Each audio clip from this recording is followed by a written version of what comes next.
Welcome to view point. ప్రయాణికుల భద్రతను పెంచే దిశగా తెలంగాణ రాష్ట్ర రోడ్డు రవాణా సంస్థ కీలక అడుగు వేసింది. బస్సులో భరోసా పేరుతోటి సరికొత్త కార్యక్రమానికి శ్రీకారం చుట్టింది. ఇందులో భాగంగా బస్సులో అత్యాధునిక సీసీ కెమెరాలను ఏర్పాటు చేస్తుంది. తొలి దశలో భాగంగా ఈ పైలట్ ప్రాజెక్టును ఉమ్మడి ఆదిలాబాద్ జిల్లాలో ప్రారంభించింది.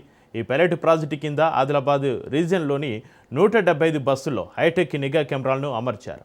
పోలీస్ శాఖ సమన్వయంతో అమలవుతున్న ఈ పథకం ద్వారా బస్సులోని దృశ్యాలను ఆర్టీసీ కంట్రోల్ రూమ్ నుంచి నిరంతరం పర్యవేక్షిస్తారు. బస్సులో దొంగతనాలు, మహిళలపైన వేధింపులు, పోకిరీల ఆగడాలకు అడ్డుకట్ట వేయడమే ఈ పథకం ముఖ్య ఉద్దేశం. ముఖ్యంగా రాత్రి వేళలో ఒంటరిగా ప్రయాణించే మహిళలు, వృద్ధులకు ఈ వ్యవస్థ భరోసా కల్పించనుంది. ఇక ఈ కార్యక్రమం పైన TJS RTC MD Y Nagireddy మాట్లాడుతూ ప్రయాణికులకు సురక్షిత ప్రయాణాన్ని అందించడమే తమ లక్ష్యమని స్పష్టం చేశారు. ముఖ్యంగా మహిళలు, విద్యార్థుల రక్షణకు ఈ కెమెరాలు ఒక రక్షణ కవచంలా పనిచేస్తాయని తెలిపారు. ఈ కెమెరాల ఏర్పాటుతోటి ప్రయాణికులకు భద్రత పెరగడంతో పాటుగా సిబ్బంది పనితీరులో జవాబుదారీతనం కూడా మెరుగుపడుతుందని ఆశాభావం వ్యక్తం చేశారు. ఆదిలాబాద్ జిల్లాలో అమలవుతున్న ఈ పైలట్ ప్రాజెక్టు ఫలితాలను సమీక్షించి త్వరలోనే రాష్ట్ర వ్యాప్తంగా అన్ని ఆర్టీసీ బస్సులోనూ సీసీ కెమెరాలను ఏర్పాటు చేసేందుకు ప్రణాళికలు సిద్ధం చేస్తున్నట్లుగా అధికారులు వెల్లడించారు.